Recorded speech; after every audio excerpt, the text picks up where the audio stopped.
Hello everyone, नमस्ते। Welcome back to my channel. तो आज के इस वीडियो में हम महादेव और आदि शक्ति के बारे में बात करेंगे।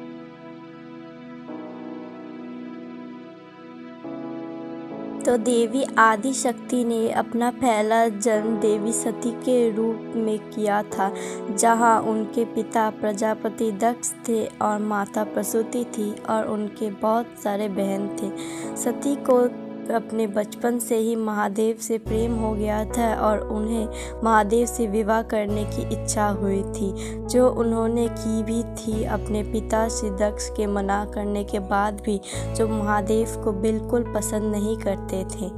महादेव से विवाह करने के बाद देवी सती ने अपना विवाहित जीवन अच्छे से व्यतीत करना शुरू कर दिया, लेकिन उनकी ये खुशी ज़्यादा दिन तक नहीं टिकी, क्योंकि उन्होंने अपने पिता के यज्ञ में अपने शरीर को त्याग करने का निर्णय लिया। प्रजापति दक्ष ने उनके पति महादेव का अपमान किया था, जो देवी सती से सहन नहीं हुआ, जिसके बाद महादेव ने अपना रौद्र स्वरूप वीरभद्र से दक्ष का अंत कर दिया और उसके बाद उन्होंने अपनी प्रिय पत्नी के देह को लेकर इधर उधर भटकने लगे, जिसको देखकर नारायण ने अपने सुदर्शन चक्र से उनके देह को खंडित कर दिया।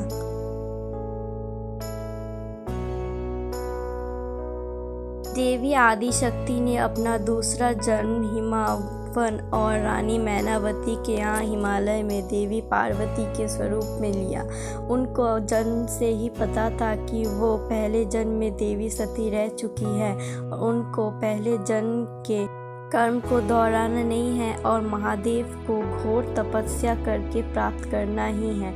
वे पहले जन्म की तरह इस जन्म से भी महादेव की बहुत भरी भक्त थी और महादेव से बहुत प्रेम करती थी। जब उनको पता चला कि एक साधु वहाँ हिमालय में तपस्या कर रहे थे, तो उन्होंने लगा कि यही महादेव होंगे, इसलिए वो उनसे भेंट करने चली गई। लेकिन महादेव ने अपने तीसरे नेत्र को खोल के कामदेव को भस्म कर दिया, जिसके बाद देवी पार्वती ने ये ठान लिया कि वो घोर तपस्या करेंगी।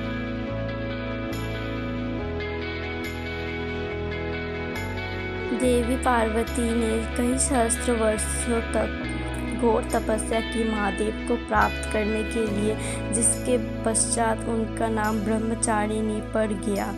इस घोर तपस्या का फल उन्हें मिलना ही था और इसके बाद महादेव देवी पार्वती को आशीर्वाद देने और उनसे मिलने चले गए और उनसे विवाह करने का वादा किया, जिसके बाद धूमधाम से इन दोनों का विवाह संपन्न हुआ। आखिर जिस दिन के लिए पूरा संसार अपेक्षा कर रहा था, वो दिन आ ही गया और धूमधाम से देवी आदि शक्ति और महादेव का मिलन हो ही गया उनके विवाह से। उनके विवाह को महाशिवरात्रि के रूप में हर साल भारत में धूमधाम से मनाया जाता है। उनके विवाह में सारे देवी देवता और महादेव के सारे गण प्रेत भी मौजूद थे।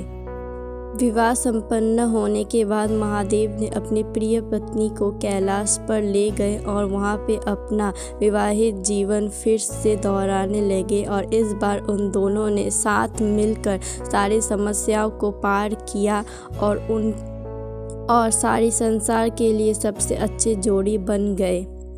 जिसके बाद उन्होंने अपने अर्धनारीश्वर रूप भी धारण किया और बाद में एक पुत्र प्राप्त करने की इच्छा से उन्होंने लस्य तांडव किया अमरनाथ के गुफा में, जिसके बाद कार्तिकेय का जन्म हुआ था। कार्तिकेय का जन्म एक असुर तारकासुर के वध के लिए हुआ था, जिसका वध सिर्फ महादेव और देवी पार्वती का शक्तिशाली पुत्र ही कर सकता था।